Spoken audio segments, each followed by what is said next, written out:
Sorry to be muting myself while sharing the screen. Very nice to meet you all. See you, Joshua. Thank you so much for the introduction and the invitation. It's really my honor to be in the presence of so many cultural studies scholars. I don't get to do this very often, so I'm super excited. And this is a project that is still ongoing. It's part of a bigger book project that Joshua mentioned, thinking about Shenzhen as a media city, perhaps a media city of the global south is the ultimate goal that I like to achieve. But this particular, I would like to think of it as a chapter, perhaps. A version of this is actually going to come out in a special issue in City Culture and Society soon, but I feel like there are still things in it that I want to develop further. So this is a great opportunity to share with you. Still a work in progress. So maybe just a little overview of what I'm talking about today.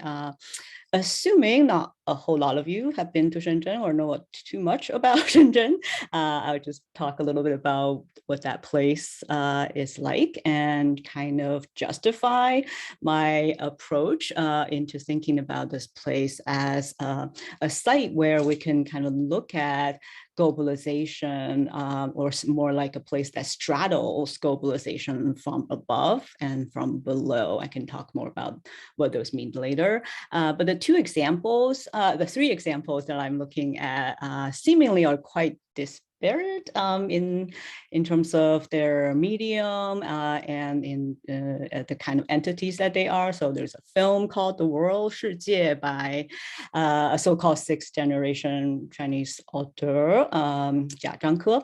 And then there's also Transsion, which is a company startup in Shenzhen that produces films for the global south, such as Africa. And then there's also this urban spectacle of a light show that I just learned that Joshua teaches computational art. I wonder if that would encompass a show like this, which is algorithmically configured. So all of this, I'm kind of playing with the concept of window a bit here, because Shenzhen is a place that oftentimes is seen from the standpoint of Chinese officials and the Chinese public as a window opening China onto the world. And so stemming from that, I found the concept of transparency to be really illuminating in allowing us to think about some of these contradictions of China's cultural and economic development. And so maybe just a basic definition of transparency, or the way I'm understanding it, very basic, just the idea of making one's information visible, available, or knowable to another entity. Here I'm kind of inspired by people like Claire Bercho, who I recommended to Joshua to read. And she would belong to this group of scholars known as critical transparency studies, who have looked at kind of the ideology of transparency operative in Western, like neoliberal states, for example. And oftentimes what they reveal is that even though from Enlightenment onwards, there's this ideal of transparency in communication in public sphere, but there's also, on the other hand, so many layers of secrecy that really prevail in so many levels of the government and corporations and so forth. So for me, it seems to be quite useful to think about perhaps there's an asymmetry of transparency. I mean, the quickest example that we can think of is when corporations and governments seems to demand a lot of the citizens and consumers to share our data transparently with them, whereas they seem to oftentimes are capable of operating in secrecy in terms of their own intellectual property and the kinds of operations in the government internal decision level. So then, so having explained where I'm coming from, thinking about transparency as a lens, kind of playing with the window idea, I just wanted to introduce really quickly the site that I am looking at. And actually, if anybody has some knowledge about Shenzhen, I would love for you to share that in the chat so I can kind of look at it later, just to get a sense of how well known this place might be in the Western world. Because even though it may not be as visible as places like Beijing, Shanghai, but it certainly is quite significant in the global communication landscape. So very quickly, the history of the city, the typical account of the city would kind of name its origin as the first establishment of the special economic zone founded by Deng Xiaoping, the leader after Mao in 1979. And one landmark in the city is this particular picture. And this picture of the picture I grabbed from New York Times when they did a whole series of China rising, as quite typical of these days in terms of journalistic accounts. And so the place is significant in the sense that a number of tours that Deng Xiaoping did, for example, this one in 92, kind of reinforced the idea of reform and opening up, kind of reintegrated China into the global economy, while still kind of adhering to, here the slogan says, adhering to the party's basic route for 100 years. And so this, too fast. And so even though it's a relatively new city, it is now often touted as the top 4 kind of first-tier cities in China, and you can see images like this quite often, and because it's located close to Hong Kong, oftentimes it's nowadays touted as the Shenkong development of the future, which I can talk more about later. But I grabbed this image in my last field trip back to China, back to Shenzhen, when the New Year's speech given by the President Xi Jinping invoked, of course, places like Shenkong. But it's interesting that this particular line here, he was talking about, we have to move the nation from the model of made in China to created in China, and also built by China. And this is significant because it allows me actually to talk about the significance of Shenzhen in relation to all these terms. So for example, made in China, as you all know, if you look at the back of your gadgets, Apple among them, you would see design in California, made in China. And oftentimes the places in China will include big manufacturers like Foxconn, who had some of the biggest factories in the outskirts of Shenzhen. So Shenzhen, in that sense, is very much a key node for global manufacturing of communication technologies. You see these images of gigantic factories, not uncommon image representation of Shenzhen. But then I've written about this in my first book. It is also a place known for faked in China. And some of you may have heard of the term Shanzhai. Literally, it means mountain fortress, but it has become a brand name for knockoffs, especially knockoff phones. So here's an image of example of 2 knockoff phones. What do you notice? So it's actually Nokia instead of Nokia. So I turned into L.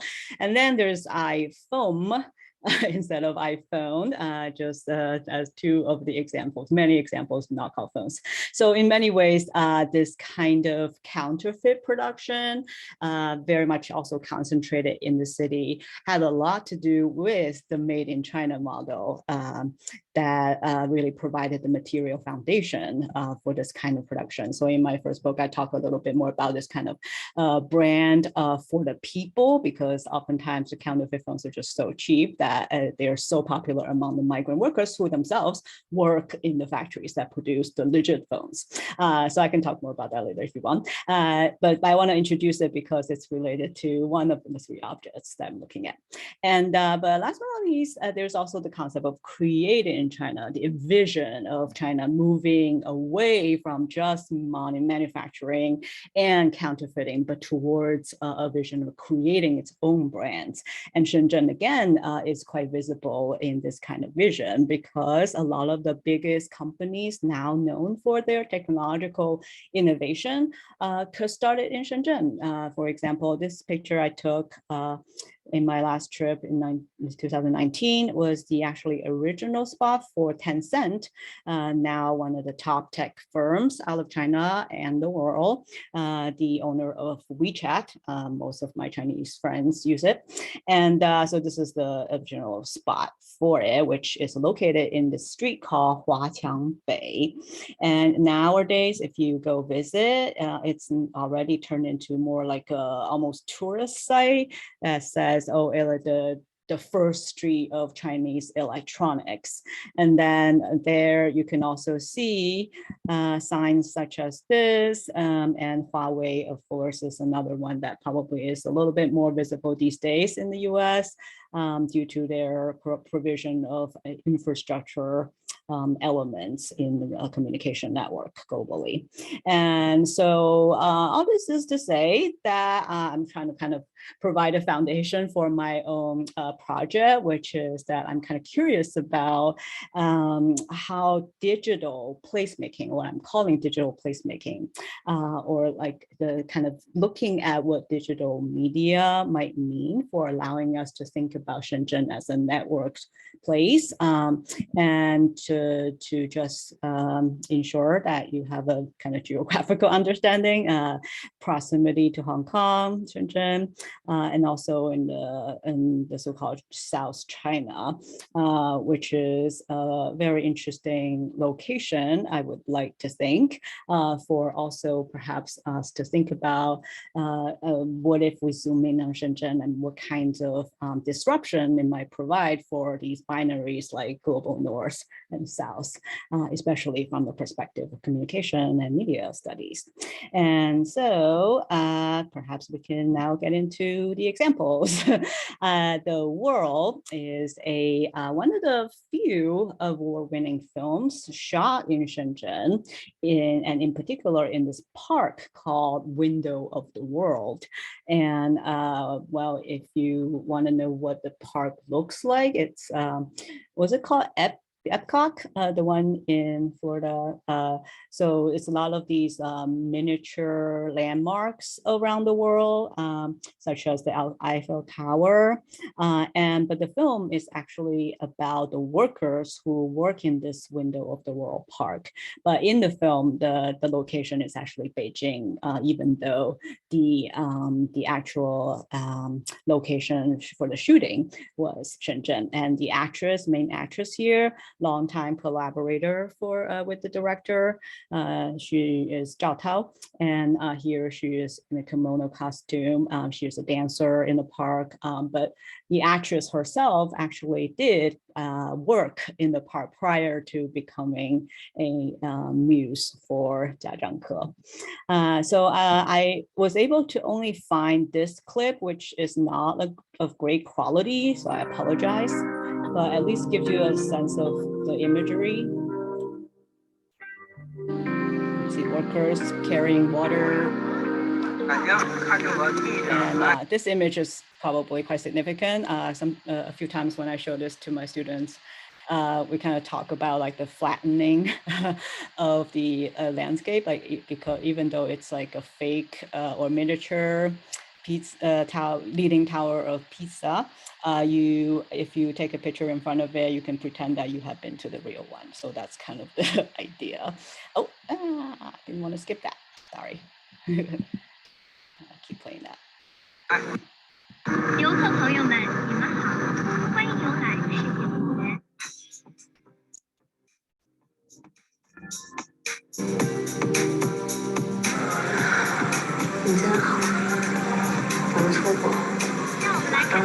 she's talking to another dancer from Russia.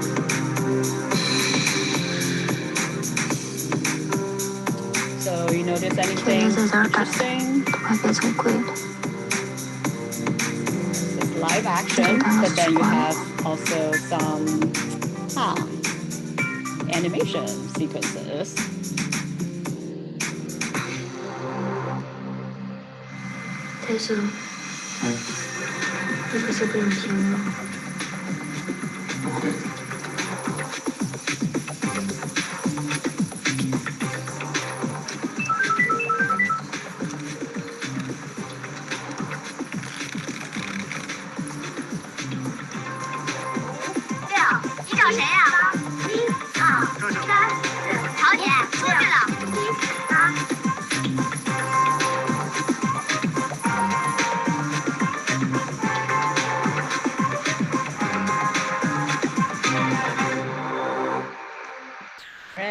If you've seen it before, please share any reactions that you have in the chat so I can look at it also.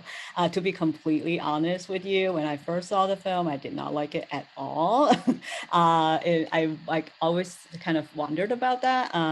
But as I continuously kind of talk to my colleagues and then watch over and over. The part that really struck me was, well, as you can see in the sequence, a lot of featuring of the phones that these migrant workers are using. And more interestingly,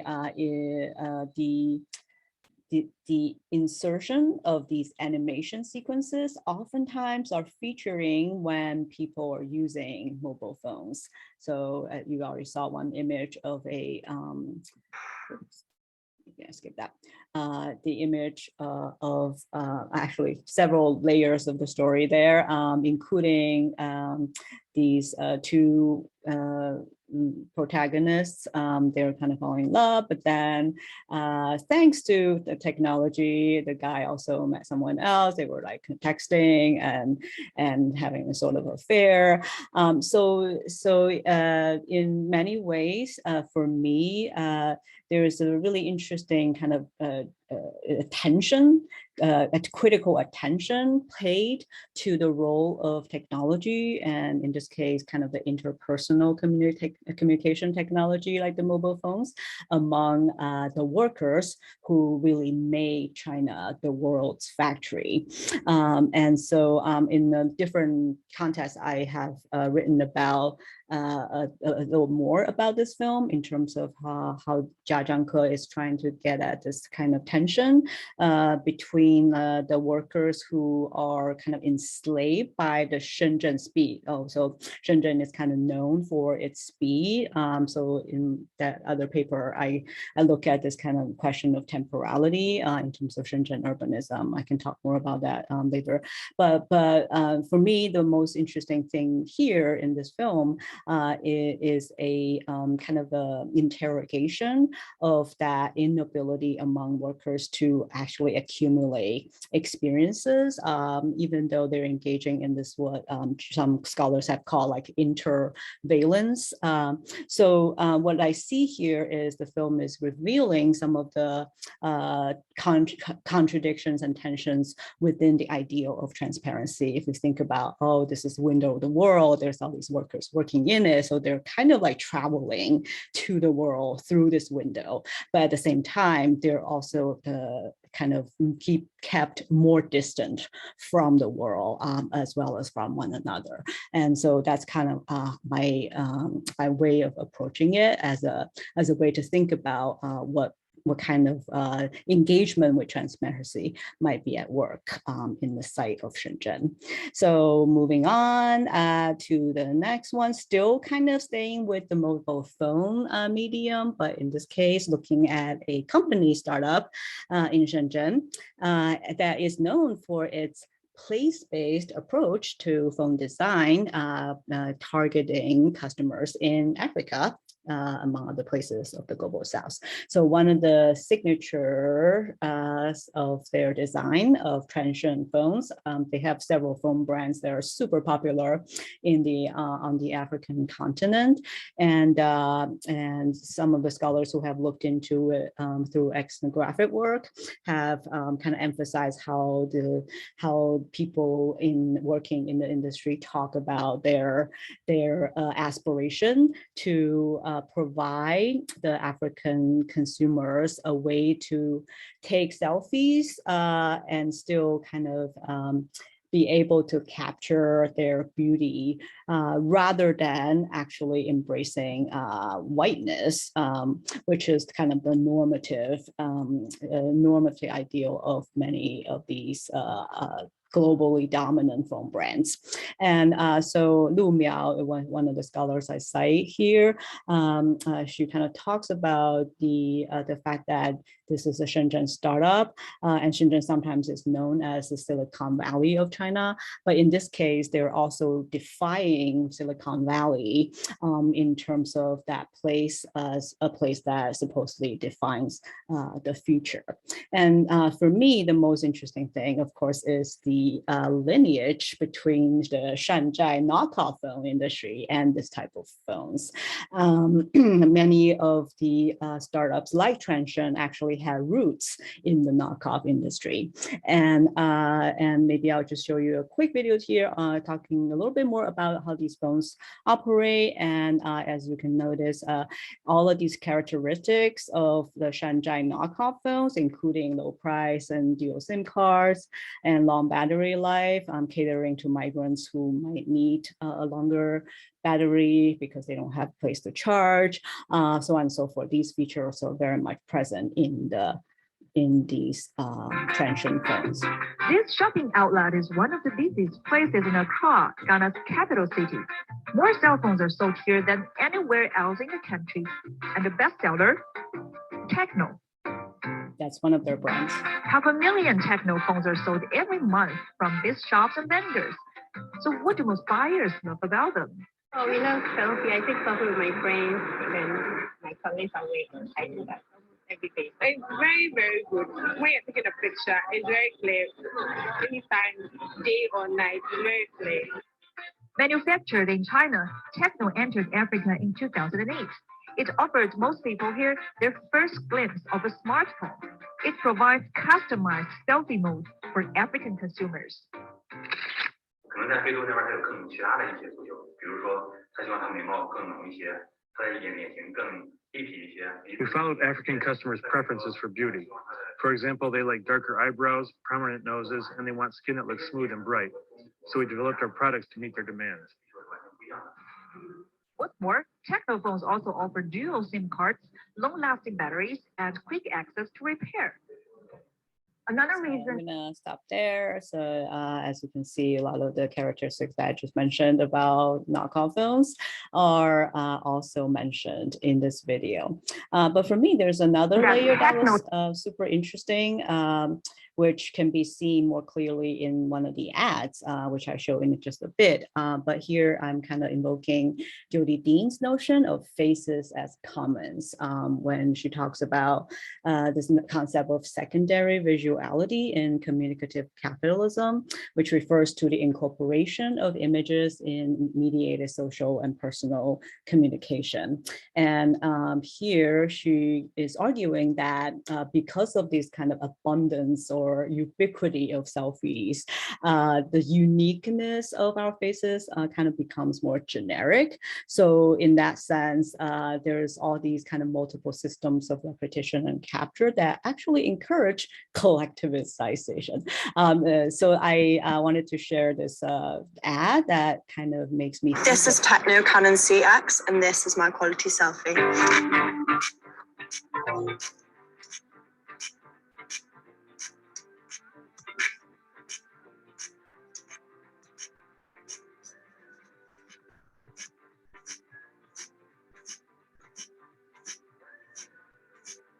Use Techno Camon CX's 16 megapixel front camera with dual soft light flash and beauty enhancement and show off your quality selfie. So if you notice here, the angle of all of these individuals using the phone to take selfies is the same. And to me, this is enacting the type of potential of collectivization when people of different skin tones are able to capture their faces, and then allowing this type of gathering of a place to emerge through these platforms. So so that was my second example. As you can see, the connections here. I would say that one thing that I should mention, that the ability for Transsion to achieve that beautifying blackness idea had a lot to do with the gathering of data. So there's of course engagement with the similar kind of mechanism of big techs in the global north, for sure. But at the same time, I really would want to kind of think more about what Lu Miao calls a post-colonial aesthetic or post-colonial design, in phone design, that in some ways also challenges the normative operations of global tech firms. And perhaps one thing that is probably most prominent is precisely how IP or intellectual property is something that's so secretly held by big tech, such as Apple. But Shanzhai or knockoff phones have historically defied that kind of secrecy by opening up to a more kind of transparent operation, like stealing the technology. So in this case, we can see the simultaneous engagement with, but also like a defiance of these normative principles of transparency. So that would be my second example. And last but not least, this is one that I'm most fascinated by, to be honest, but I feel like there's still things that I want to think more about, which is this urban light show. And because I'm not an expert like Joshua is in computational art, so I figured I would just show this video to display what it looks like. It's really using the facade of different buildings, but instead of projection, these are algorithmically configured. So those of you who have seen the Beijing Olympics might have some reminiscence of how some of these computer-generated images through LED lights are configured. And it is quite spectacular. When I was there, I went to see a few, but not too many people were there with me, which is also interesting. And I do need to mention that the first time I encountered this was actually through none other than WeChat, the most popular platform, like I said, created by Tencent, another Shenzhen startup. But what is interesting here, the clip that I just showed was featuring Shenzhen as a frontier of socialism at the China Central Television Spring Festival Gala in 2019.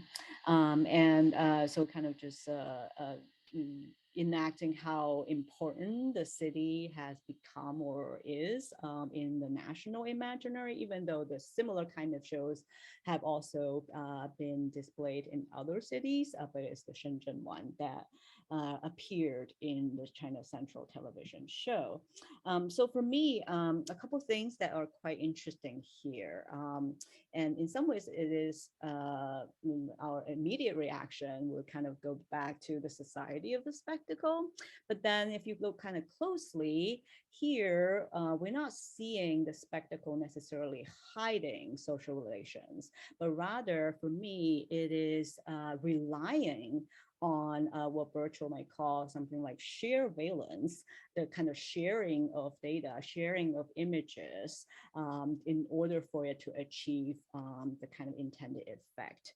And so this is where I wanted to think more about, again, how Shenzhen as a site for this type of image making, digital image making, might disrupt some of these binaries, including materiality, immateriality. So Gumper and Drucker have talked about this type of imagery on building as like building skin, and perhaps introducing new forms of new kind of interactivity on the street. And then another source that came to mind was, of course, McGuire's Media City, when talks about the dematerialization of material structures, kind of thinking about architecture in data flows, having the potential to open up for the creation of relational space. And kind of connecting that back to Joshua Neely's point of thinking about these screen post-socialism as opening up for ways to think about the unhomely social.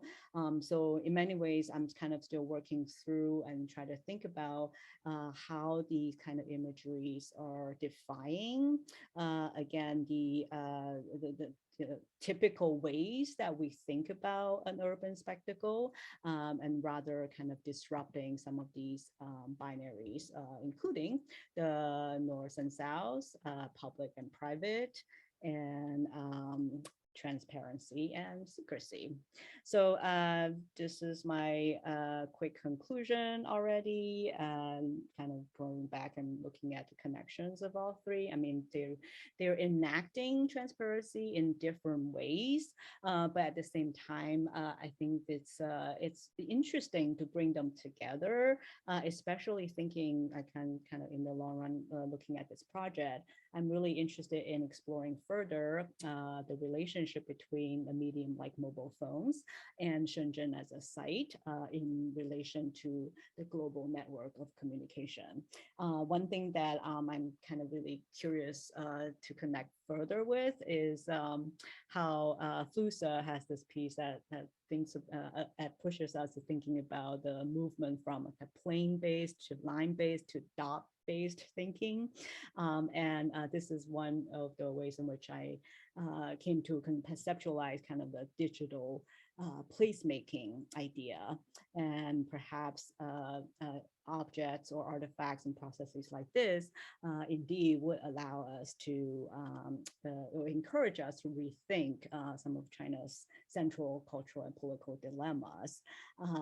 And Joshua mentioned that there's another project that I'm also working on called Disorienting Politics, Rising China and China-American Media, where I talk more about this kind of entanglements of the two superpowers in ways that would disrupt, again, the binary of Western democracy versus Chinese authoritarianism. So I'm happy to talk more about that.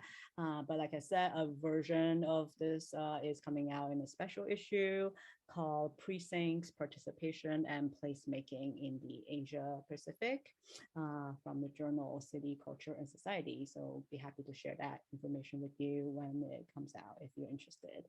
So thank you so much, and hope to hear from you and hope I can share some of your perspectives. Thank you so much. What, great, thank you so much, Fan. Really appreciate it. I'm gonna take questions, but I've got a couple of questions too, and maybe I'll just start with one. I'm sort of thinking about this in the context of recent news surrounding Russia and some of the wars of position that have been articulated with major tech companies like Meta just today, for example.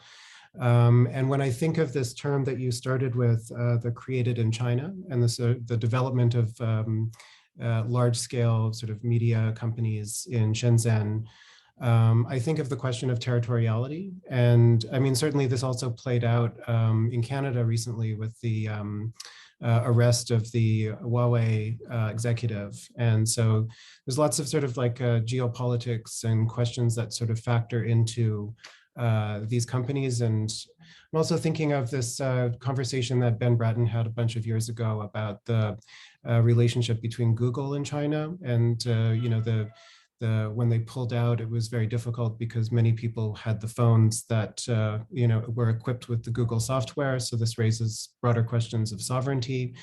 So when I think of things like territoriality and sovereignty, I don't necessarily think about transparency. In fact, I think of the opposite. And it seems like, you know, based on the argument that you've set up, the element of transparency is really key to the distinctiveness of this place and the kinds of things that are produced there. So how does the question of transparency inform this broader sort of geopolitical positioning that happens? Wow, that's a huge question. Super illuminating. I love that you're drawing my attention more to territoriality. When a place like Shenzhen, I tend to think more in terms of its connectivity and networked placeness. So perhaps that's one of the reasons that inform my conceptualization of transparency as the key lens. But certainly, as I proceed in my analysis, it is fraught with contradictions. So I think perhaps one way to further deepen some of the discussion is actually think more about the connection between transparency and territoriality, this kind of enclosure versus openness. One thing that really quickly comes to mind, just thinking about COVID, we are still under that, and all this aspiration on the part of Western governments to want to know what happened in Wuhan, for example. In my paper, I connected that to what Birchall calls transparency imperialism, the fact that there's an imposition of transparency as the principle of communication. But certainly it's also fraught with tensions because of course, the beginning of COVID, in part, is because of the paranoia, what have you, of the local state officials that made it impossible for the doctors to actually their voices to be known by the public about the conditions of the first cases. So that's really quite layered also, and perhaps COVID actually provides an interesting opportunity to think about those issues. So yeah, thank you for that. Great question. I do have another question, but I'll hold it. I see a hand here, Mike. Hi, yeah, thank you so much for your talk. I really appreciated it. Opened up a lot of new thoughts for me. One thing I wanted to ask you about specifically was about Shenzhen speed and about, you'd mentioned you could talk more about temporality and urbanism. And so I wanted to ask a kind of question about what's it like to get around Shenzhen? What's it like to walk? What's it like to be in a chair? What's it like to be on the subway? And are these all subject to the same Shenzhen speed, or are there certain kinds of mobility that are meant to be called up by that phrase? Oh, wonderful question. I'll be happy to share with you my article on Shenzhen temporality, because the opening scene for that article was actually a former Foxconn worker who committed suicide by jumping off a high-rise building. So I kind of worked with that. He's also a poet, and in many of his work, there is also this attention paid to speed. And so I made the claim that he's trying to achieve a kind of a velocity that he himself may not be able to embrace as much in the city, unlike those who are driving Mercedes. And actually, one of my friends in Shenzhen came to pick me up in the Maserati when I went there, just to give you an example of the kinds of inequality that is quite present in that place. I was just talking to my students the other day when I was growing up. So I spent 10 years in Shenzhen in my elementary school up to high school before going to Shanghai for my undergrad. And when I was growing up there, I was still riding bicycles. But now when I go back, none of the kids would be riding bikes to work because to school, because that's just too dangerous because the city is flooded with cars. So it's one of the highest income of China among the top tier cities. And I'm pretty sure, I haven't found the statistics, but the car ownership probably is the highest there. So it's a very different kind of sensation of mobility in the city now. And so I'm kind of curious if you are thinking about the question of mobility, if you also are thinking about connections to like things like network and kind of Shenzhen as a node in the global communication network, because a few friends that I mentioned who drive Mercedes, they used to work in Tencent, and which means they're now billionaires. So yeah, it gives you some idea of the concrete examples of people who are in this kind of network and the kind of mobilities they embrace or embody. Thank you very much. Mm-hmm. Yeah, I'm curious about its proximity to Hong Kong. I mean, the only thing that I've heard, some folks have talked about their experiences with Shenzhen or their associations. And my first association was with e-waste. I think I saw this presentation or documentary about, the processing of e-waste in Shenzhen. And I knew that it was part of, quote unquote, mainland China and was sort of separate from Hong Kong, but very connected in some ways, at least, geographically. So I'm curious about the relationship between the cities and also the changes that might have occurred in the recent couple of years. I probably should be following what's happening in Hong Kong a bit more closely than I have.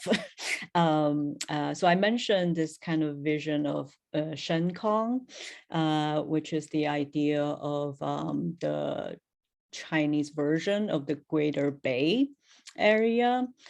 So instead of like the previous trajectory, which is, Shenzhen's development in some ways has benefited from its proximity to Hong Kong, because Hong Kong, as a former colony of Britain, has already been opened up for the past 100 years. And now Shenzhen can kind of borrow from that in terms of like connecting to the world more quickly. But now it's more the reverse, as Shenzhen perhaps is going to absorb Hong Kong into this Greater Bay notion. So that's something that I'm really interested in, and especially with my growing interest in infrastructure.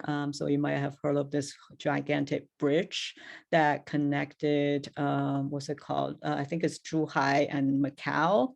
That is like the longest ever. So things like that embody the vision of built by China, 中国建造, which is also connected to the One Belt, One Road project that Xi Jinping started in 2013, that tries to develop infrastructural and financial networks between China and the global South, developing world, West Asia, Eastern Europe, all the places where the ancient Silk Road had some remnants. So that's another interest of mine. But to come back to your question about recent years of, by the way, when you mentioned e-waste, it reminded me of something that I can get to touch on, which is one of the complaints around these light shows in Shenzhen was that, it's like a waste of energy. And then also, I found it interesting that Shenzhen is actually one of the, cleaner air cities, but if you go to other places in China, of course, you have smog. And so in some ways, that the visibility of these urban spectacles of the light show is dependent on like the clean air for it to achieve its effect. So there's some contradiction there when most of the day, if a city is like filled with smog, then it's actually not quite effective for these kind of ultra nationalistic statements to be made among the viewers. So I kind of talk a little bit more about that too, kind of thinking about the dilemmas that China is encountering, another set of dilemmas, if you will. So to come back to the Hong Kong question, I think in my circle of friends from Shenzhen, I think the fact that they do have access to Hong Kong television and the Hong Kong media versus mainland media. I mean, when I was growing up, that was quite significant in terms of opening up multiple viewpoints of the same event. So I can see that still being the case when I look at what happens in Hong Kong from perspectives of friends in Shenzhen versus elsewhere. I see more mixed views than some of the more mainlander friends. So that to me, again, going back to that challenging binary goal that I have in approaching this project, I think Shenzhen does provide some window into thinking about what is possible. So yeah, that's important to recognize. So thank you for that. Interesting. Thank you. I see a hand from Anne. Hey there. Thank you so much for that really great talk. I am delighted to learn more about this really remarkable and interesting city. And I guess my question is sort of a riff off of the phrase related to the light show, that it was the frontier of socialism. And that's so evocative to me in the context of, the frontier in Canada and the United States being a really opaque place, right? Necessarily poor in communication to the metropole, and that helps in the development of distinct cultures, but also helps disguise a lot of the violence of frontier expansion, right? And so I'm sort of wondering if, the transparency analytics seems like a particularly productive one with which to revisit this question of global self colonialism, or we could pick a different word, right? And it also, to me, seems like a really useful sort of domestic recasting of how we've thought about Shenzhen and the special economic zones, because, there's much written about the sort of careful economic quarantining of these non-socialistic aspects of the economy. But of course, I have to imagine, in light of your talk, right, like this is all terribly visible and porous and like noticed by folks on the ground. So maybe this is just me re-narrating your talk through slightly different terms, but I'm interested if frontiers and transparency have connected in your thinking, and if so, where it's taken you. Wow, that was amazing. I'm so glad we're recording this because I will have to cite you.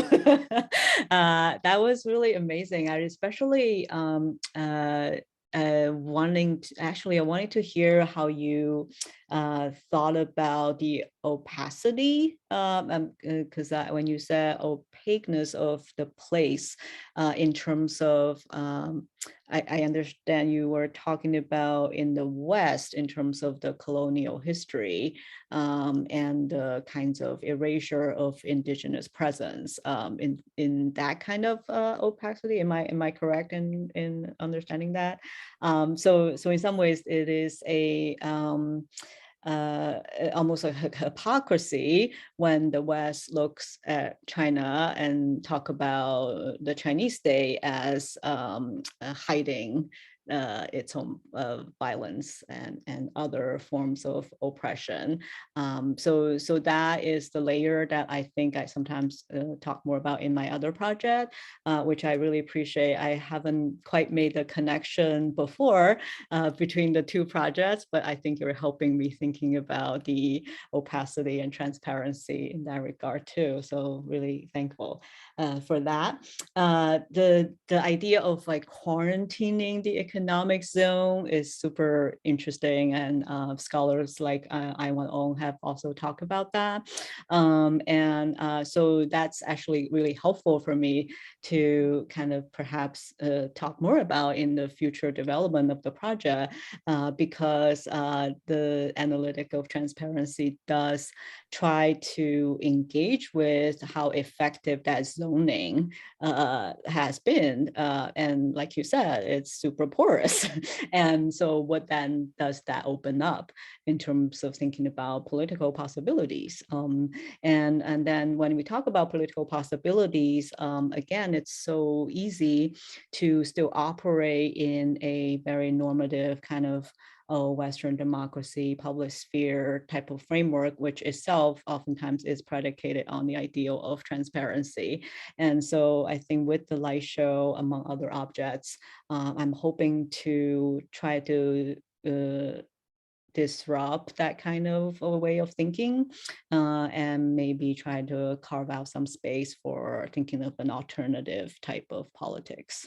So still work in progress, but really appreciate your input. Delightful, and thank you back, because yeah, this has been a really generative talk, and I'm glad to be here. Thank you.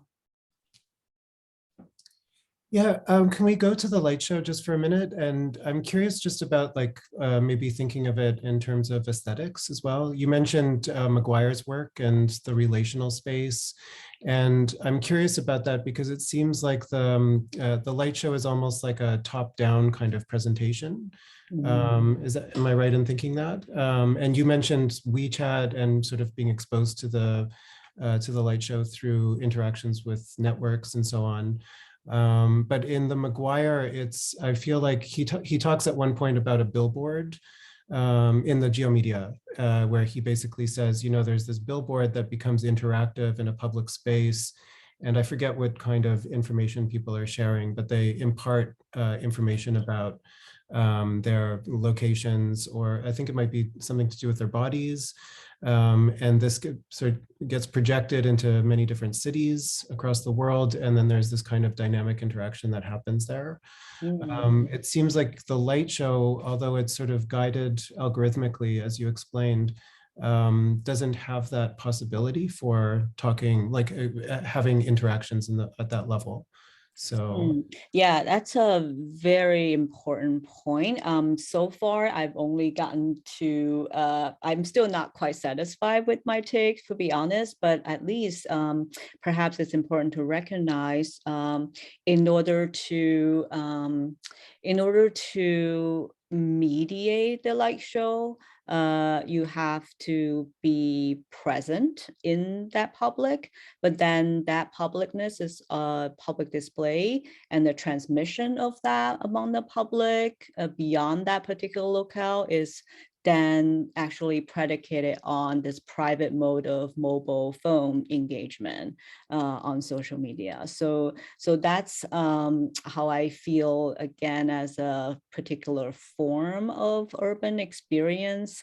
It is itself challenging how we kind of set up the boundary of the public and the private already. And perhaps that's, again, an opening into thinking of what its aesthetics and politics can be. So I'm not completely satisfied, to be honest, but I would love to pick your brain on maybe other things that I could look at in terms of computational art, and how scholars have looked at them aesthetically, politically, and epistemologically. So yeah, thank you. great. I see Nadine. Yeah, thank you very much for your talk. I have a question. It's I guess a naive question. I was really taken by, I don't think I caught everything, but the aestheticization of skin color and race and the representations through the selfie and the technology. And so with Shenzhen, I'm just wondering how it positions itself, vis-a-vis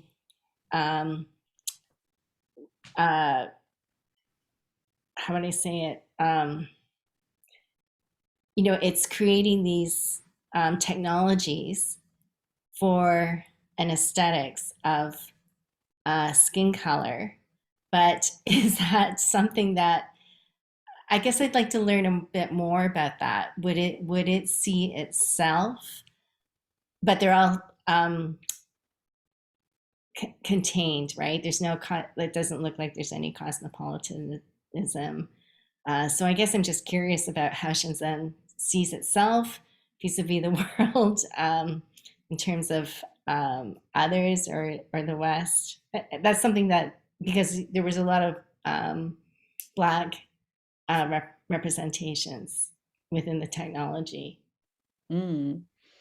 Yeah, that would be a really great question to explore as I go further into the field. I love that you mentioned the concept of cosmopolitanism, which I of course have kind of a troubled understanding of sometimes, but in this particular case, I mean, one thing I should probably mention is the flip side of this type of development, because you might also have heard of facial recognition technologies being exported from China to places like Zimbabwe in order to clamp down on civil unrest, among other things. So perhaps it is one case in which these Chinese tech firms are replicating the doctrine of data collection predicated on transparency of global tech firms. But I think it's also when I try to trace the roots to Shanzhai phones, that's when it also opens up some room for thinking about Shenzhen in relation to post-colonial critique. And so I guess maybe one way to answer a question, perhaps I should think more about the post-colonial scholars have looked at questions of cosmopolitanism in like post-colonial cities, for example. Some of the places that are in the global South who are former colonies are some of the first kind of places that actually would be by standards that we associate with cosmopolitanism. They are more cosmopolitan than some of the metropoles in perhaps earlier enactment of that. So that's an important point, I think. Again, maybe going back to temporality, the question of like the linear framework of development that oftentimes the West imposes on the developing world. But if you look closely, the experiences of time in the developing world or the global South oftentimes are so heterogeneous and not really conforming to this kind of homogeneous concept of time that is imposed by the West. So that's one way to perhaps further explore the question. So thank you for that. Yeah, I wonder, could we think about it too, going back to the selfie, and we were sort of chatting earlier, and you mentioned Ruha Benjamin's work, and I'm thinking too of Bitaja Jana's work on biometrics. And I think she also, like in the Ruha Benjamin for sure, she talks about this like weird case in South Africa, like apartheid South Africa, where they commissioned Kodak. Am I right in thinking this? And it was to develop film technology so that they could actually, see members on ID cards. So it became the sort of part of this broader state surveillance initiative. So yeah, I wonder if there's a way to sort of factor that into, you mentioned virtual share valence, and I'm just thinking of like broader questions of surveillance and power, and it's not a question, it's just yeah, that's a really great connection. One thing that, again, I can really, in relation to COVID, just the fact that the situation has been controlled to a great extent through this kind of like sort of surveillance technologies like the health code, for example. I haven't had the chance to look into scholars who have been doing research on that, but I wonder what kinds of discourses and experiences are unveiled if you look at how people experience something like health code. So yeah, that's a really good note to keep in mind. So thanks for that. Thank you. Are there further questions for Fan? Veronica?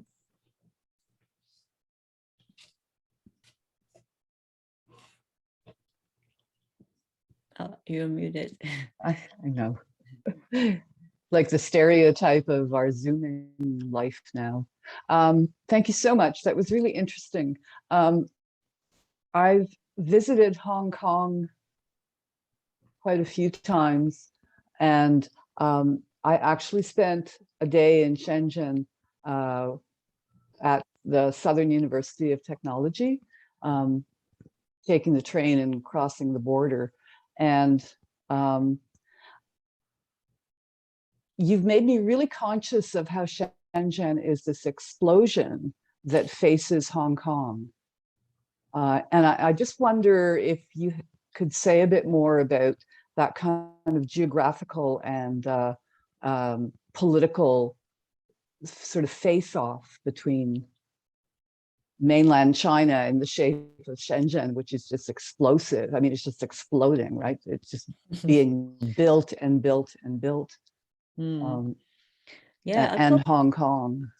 Yeah, a couple things come to mind. Oh, so you were at Southern University of Science and Technology. If I'm not mistaken, that's where He Jiankui, the guy who did the gene edited twins, that's where he was based, if I'm not mistaken. So my friend, anthropologist Eben Kirksey, wrote a book called The Mutant Project, where he went and did ethnographic work in places like that, and kind of tracing the kinds of experiments that led to that.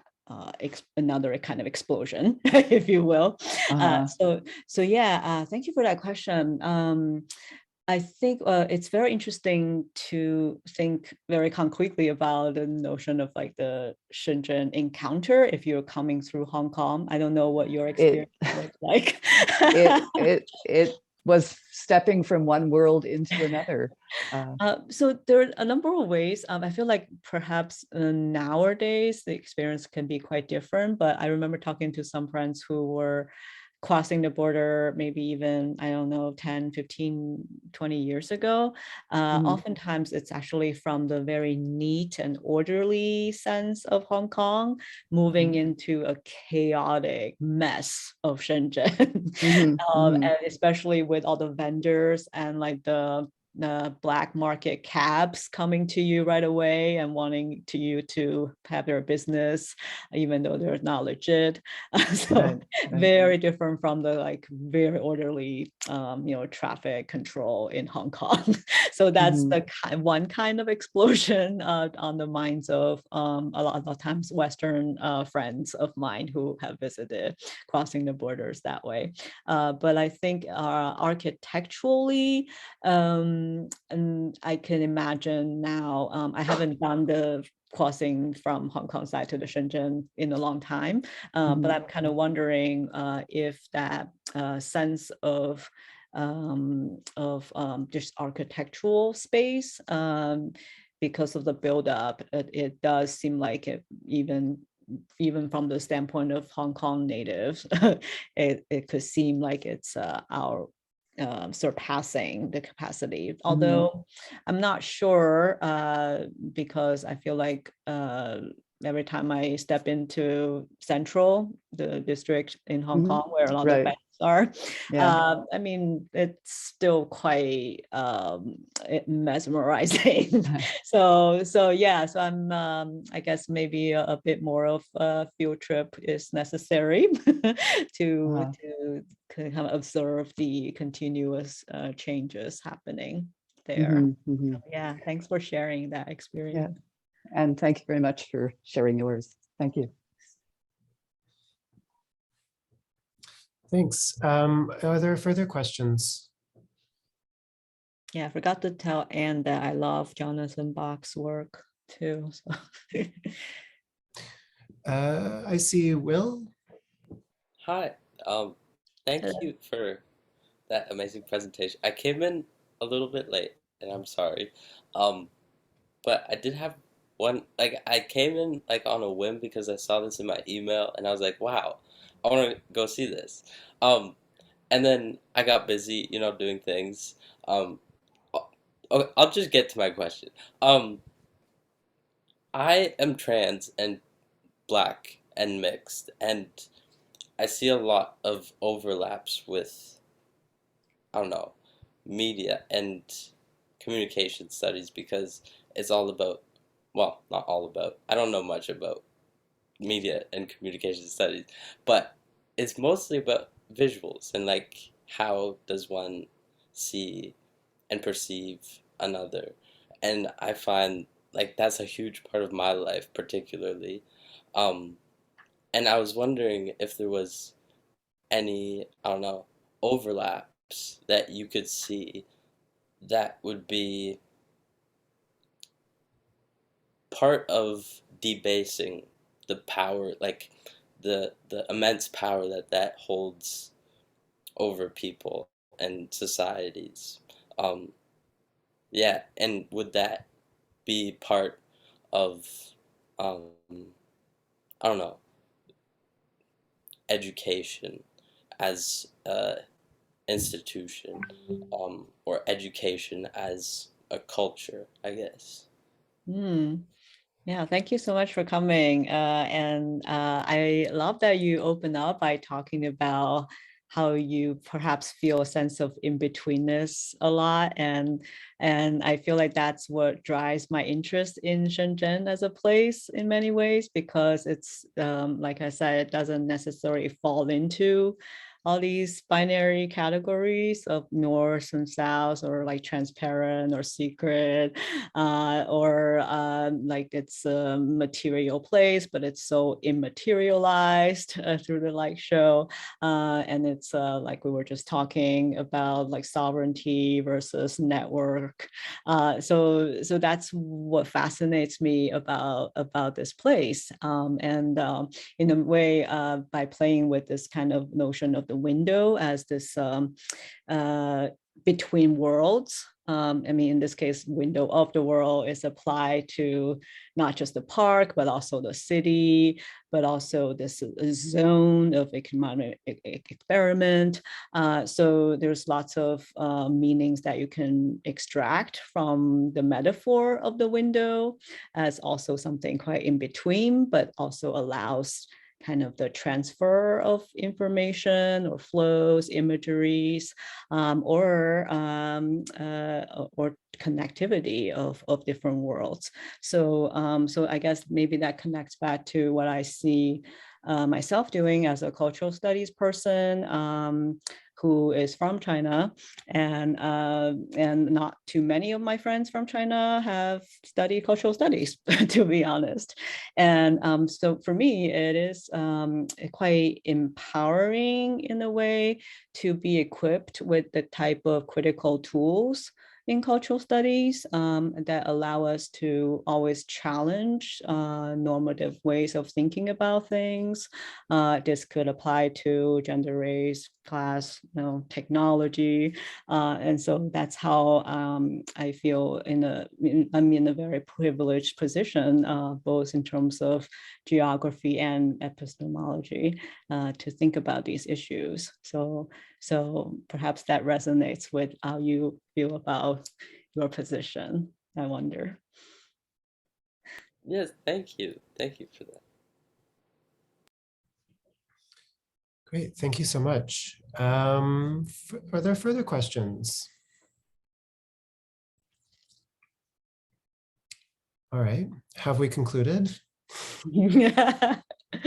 Far from concluding, but very provocative questions. I love all the interactions that we've had. Really appreciate that. Yeah, thank you so much for your talk. It was very illuminating and super enjoyable, and a great way to conclude the series as well.